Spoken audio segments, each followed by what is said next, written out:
Shalom jemaat Tuhan, saya percaya kita semua dalam keadaan yang baik. Kita bersyukur buat kebaikan Tuhan, kita dapat bersama di dalam ibadah online pada hari ini. Dan saya percaya kita semua mengalami kebaikan Tuhan, sehingga pada hari ini kita masih tetap bersemangat untuk mengikuti ibadah online pada hari ini. Baik jemaat yang ada di rumah, mari kita berdoa untuk memulakan ibadah kita pada hari ini. Mari kita berdoa bersama. Bapa, terima kasih buat kebaikan-Mu dalam kehidupan kami. Kami percaya kami mengalami kebaikan-kebaikan Tuhan yang sudah Tuhan berikan buat kami hari demi hari, sehingga pada hari ini Tuhan kami diberikan napas hidup yang baru, kekuatan yang baru. Kami syukuri semua itu Tuhan. Pada hari ini Tuhan kami masuk di dalam ibadah online kami Tuhan. Memberkati segenap jemaat-Mu yang ada di rumah, dimanapun mereka berada Tuhan, yang mengikuti ibadah online ini Tuhan. Persiapkan setiap hati kami, biarlah lewat daripada ibadah online ini Tuhan, kami dapat bersama-sama untuk memuji, memuliakan nama-Mu. Juga persiapkan juga kami Tuhan untuk belajar kebenaran firman-Mu sebentar nanti ya Tuhan. Biarlah lewat daripada semuanya ini kami diteguhkan, dikuatkan melalui ibadah yang kami lakukan pada hari ini. Terpuji nama-Mu. Kami serahkan ibadah online kami dari awal, pertengahan hingga selesainya yang ibadah online kami Tuhan. Terima kasih Bapa. Di dalam nama Yesus, jemaat Tuhan yang ada di rumah, sama-sama kita katakan amin. Baik, masa dan tempat saya serahkan untuk anak-anak muda yang akan melayani kita di dalam pujian penyembahan. Dipersilakan. Hai, Shalom. Shalom. Bertemu lagi kita dalam ibadah online pada hari ini. Mari jemaat Tuhan yang berada di rumah, mari kita siapkan hati kita untuk memuji Tuhan. Mari kita nyanyikan lagu ini, Hatiku Percaya.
jemaat Tuhan, persiapkan hati kita. Kita membebaskan roh kita. Kita mau serahkan seluruh hidup kita kepada Tuhan. Mari kita menyembah Tuhan.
Salam kepada semua jemaat Tuhan yang dikasihi oleh Tuhan Yesus Kristus.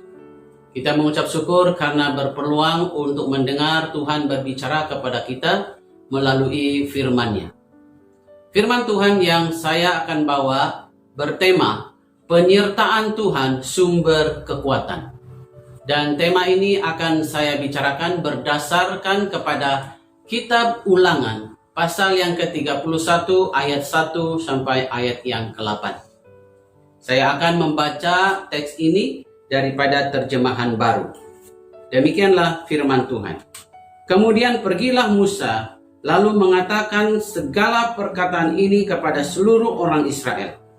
Berkatalah ia kepada mereka, "Aku sekarang berumur 120 tahun. Aku tidak dapat giat lagi, dan Tuhan telah berfirman kepadaku, Sungai Yordan ini tidak akan kau seberangi.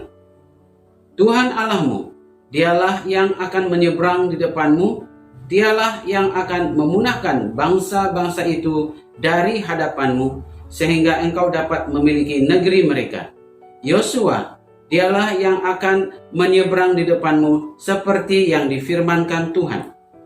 Dan Tuhan akan melakukan terhadap mereka seperti yang dilakukannya terhadap Sihon dan Og, raja-raja orang Amori, yang telah dipunahkannya itu, dan terhadap negeri mereka.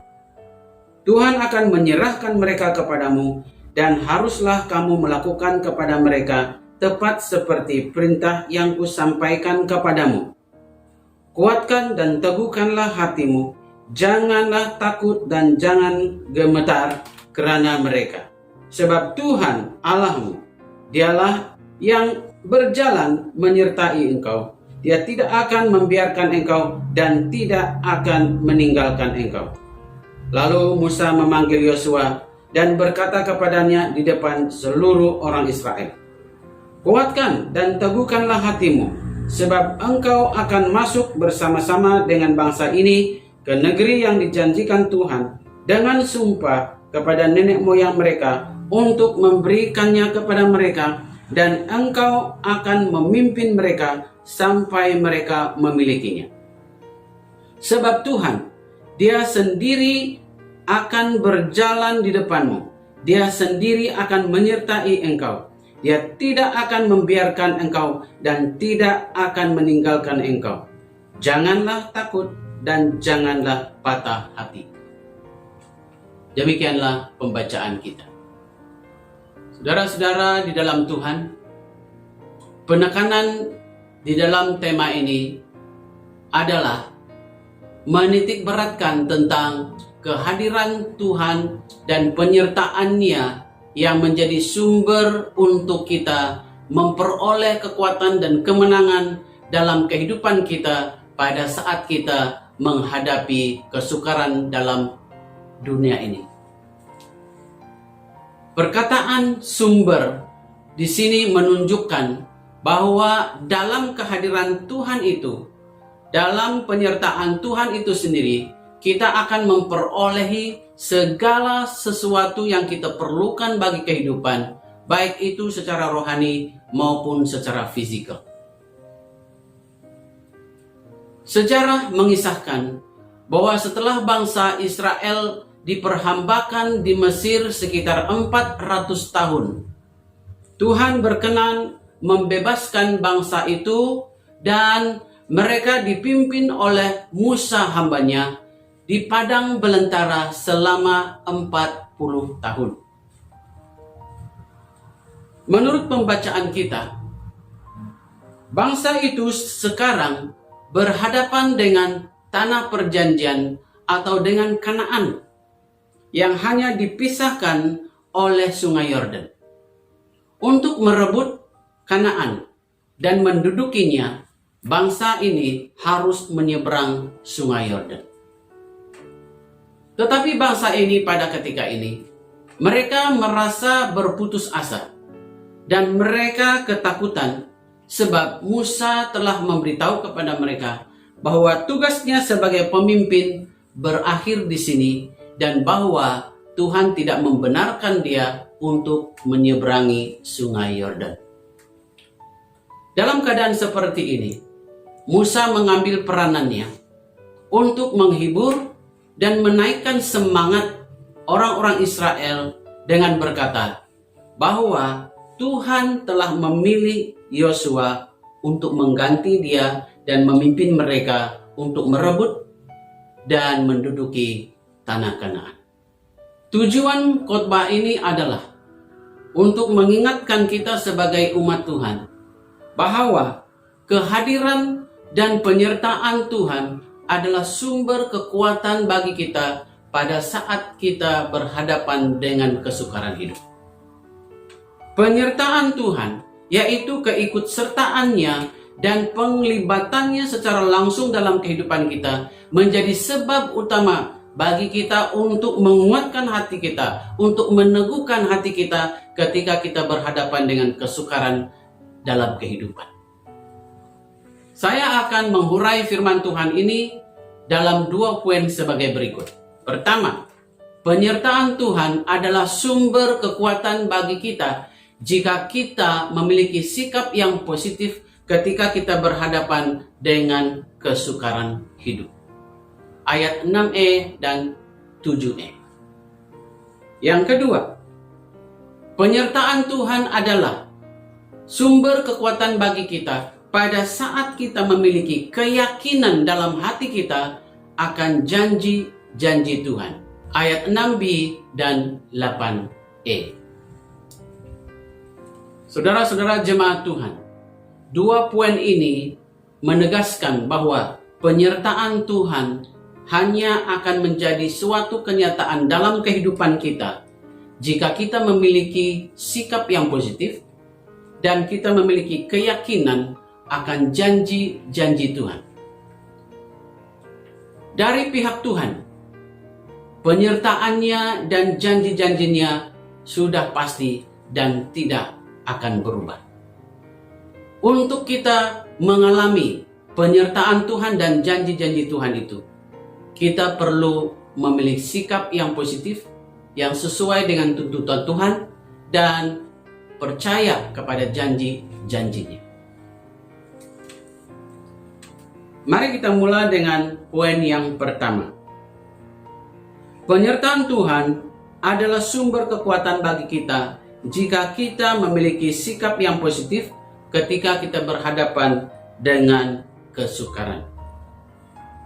Sikap kita di dalam menghadapi kesulitan hidup sangat penting untuk menjadikan penyertaan Tuhan suatu kenyataan. Persoalannya adalah, apakah sikap yang dituntut oleh Tuhan kepada bangsa Israel? Musa berkata, "Kuatkan dan teguhkanlah hatimu, janganlah takut dan jangan gemetar." Ayat ini diterjemahkan dalam terjemahan EVB yang berkata, "Kuatkanlah dan mantapkanlah hatimu, jangan takut dan jangan gemetar." Kuatkan dan teguhkanlah hatimu. Sebutan hati di sini menunjukkan bahwa bangsa Israel harus memiliki kekuatan yang datang dari dalam mereka, yaitu dari hati mereka. Kekuatan dari hati mereka itu diperlukan untuk mereka berani maju berhadapan dengan musuh mereka dan memenangi peperangan. Demikian juga halnya dengan kita, saudara-saudara. Kita harus menguatkan dan meneguhkan hati kita ketika kita berhadapan dengan masalah atau kesukaran hidup. Sikap hati kita memainkan peranan yang sangat penting pada masa kita menghadapi kesukaran. Kalau hati kita kuat, kalau hati kita tabah, kita akan melangkah dengan berani. Keberanian kita tidak akan tunduk kepada apapun bentuk yang membuat kita takut. Tetapi jika kita memiliki hati yang takut, kita akan berputus asa dan pada akhirnya kita akan menyerah kalah. Poin yang kedua, penyertaan Tuhan adalah sumber kekuatan bagi kita pada saat kita memiliki keyakinan akan janji-janji Tuhan. Keyakinan kita akan janji-janji Tuhan sangat penting untuk menjadikan kemenangan yang disediakan oleh Tuhan bagi kita suatu kenyataan. Musa di sini memberi sebab mengapa bangsa itu tidak perlu gemetar terhadap musuh-musuh mereka. Firman Tuhan berkata, sebab Tuhan Allahmu, dialah yang berjalan menyertai engkau. Ia tidak akan membiarkan engkau dan tidak akan meninggalkan engkau. Siapakah Tuhan Allahmu di sini? Tuhan Allahmu yang disebut di sini adalah Tuhan Allah semesta alam. Dia yang menciptakan segala sesuatu, dia berkuasa di atas segala sesuatu, dan dia mengontrol segala sesuatu. Dan Tuhan Allahmu ini, yaitu Allah yang disembah oleh Abraham, Ishak, dan Yakub. Apakah yang Tuhan Allah lakukan kepada bangsa Israel? Allah berjanji bahwa Dia berjalan menyertai mereka. Dia tidak akan membiarkan mereka dan tidak akan meninggalkan mereka. Perkataan menyertai sama dengan bersama-sama. Kalau Tuhan menyertai mereka, artinya Dia ada bersama-sama dengan mereka. Dan inilah janji Tuhan kepada bangsa Israel yang harus mereka yakini. Sama halnya dengan kita, saudara-saudara. Kita juga harus percaya kepada Tuhan dan kepada janji-janjinya supaya pertolongannya menjadi kenyataan di dalam kehidupan kita. Pada masa-masa sukar kehidupan kita, kita harus belajar untuk percaya. Kita harus belajar untuk yakin akan apa yang Tuhan sendiri ungkapkan atau janjikan di dalam firman. Apakah pelajaran rohani yang perlu kita aplikasikan dalam kehidupan kita dari firman Tuhan pada hari ini? Saya mau menyebut dua perkara. Pertama, kita harus bersikap positif dengan menguatkan dan meneguhkan hati kita pada saat kita berhadapan dengan kesukaran hidup ini. Kedua, kita harus memiliki keyakinan dan percaya kepada Tuhan akan janji-janjinya bahwa Dia akan menyertai kita. Dia akan bersama-sama dengan kita. Dia tidak akan membiarkan kita dan tidak akan meninggalkan kita. Jadi saudara-saudara di dalam Tuhan, alasan yang paling tepat dan tidak pernah salah untuk kita menguatkan hati kita, untuk kita meneguhkan hati kita adalah penyertaan Tuhan dan janji-janjinya kepada kita. Saya ingin menyimpulkan firman Tuhan dengan menitik beratkan dua hal seperti dalam poin tadi. Yang pertama adalah penyertaan Tuhan menjadi sumber kekuatan yang nyata dalam kehidupan kita jika kita bersikap positif terhadap masalah-masalah atau kesukaran-kesukaran yang kita hadapi dalam kehidupan kita. Kedua, penyertaan Tuhan menjadi sumber kekuatan yang pasti bagi kita apabila kita yakin dan kita percaya akan janji-janji Tuhan. Saudara-saudara yang dikasihi dalam Tuhan Yesus Kristus, hari ini kita berhadapan dengan wabah COVID-19 yang tentu telah menimbulkan ketakutan dan kebimbangan di dalam hati kita.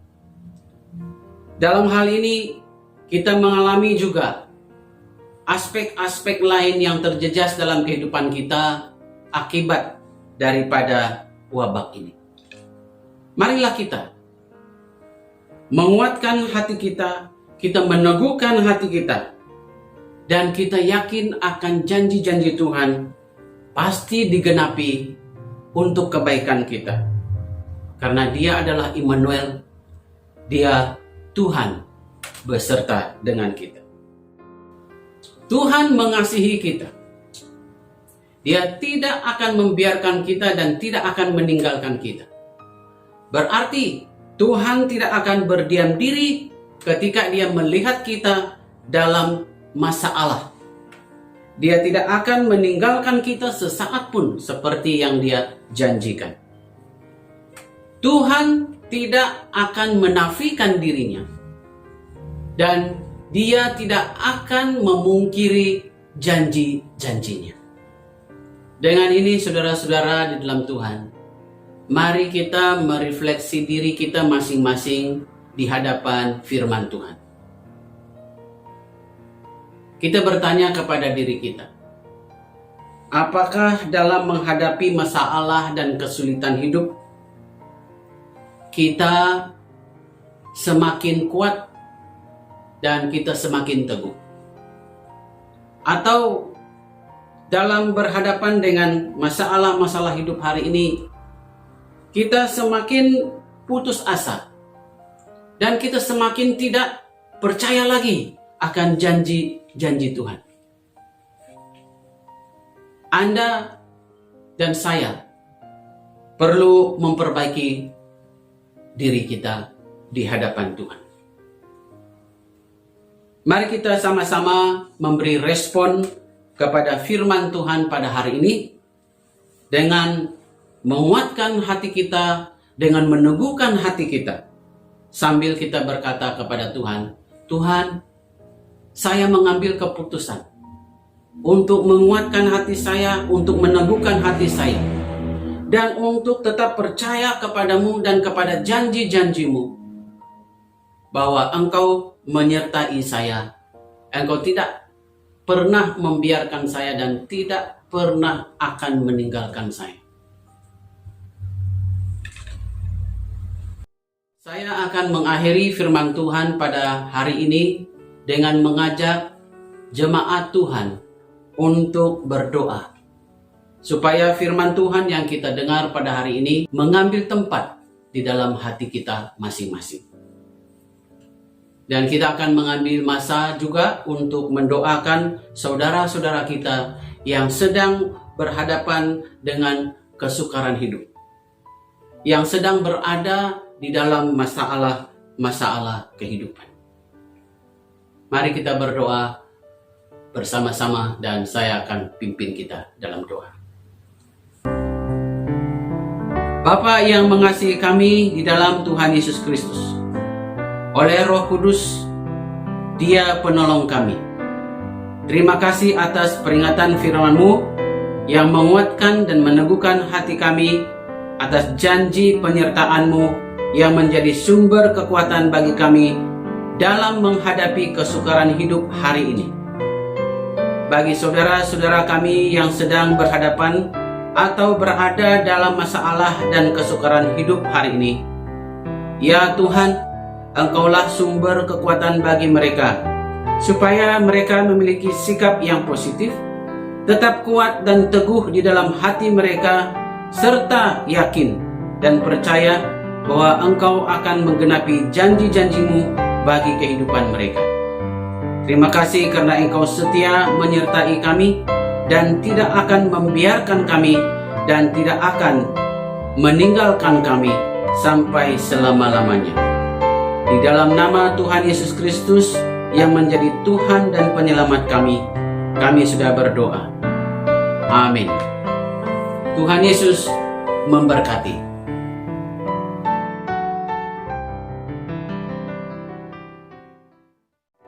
Sebelum kita mengakhiri ibadah kita pada hari ini, mari jemaat Tuhan sekali lagi kita memuji Tuhan. Kita naikkan pujian syukur kita kepada Tuhan. Kita sama-sama menyanyikan lagu Kami Memuji Kebesaran-Mu.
Pastor Elis untuk membawa kita dalam doa penutup. Jemaat Tuhan, dalam kita mengakhiri ibadah kita pada hari ini,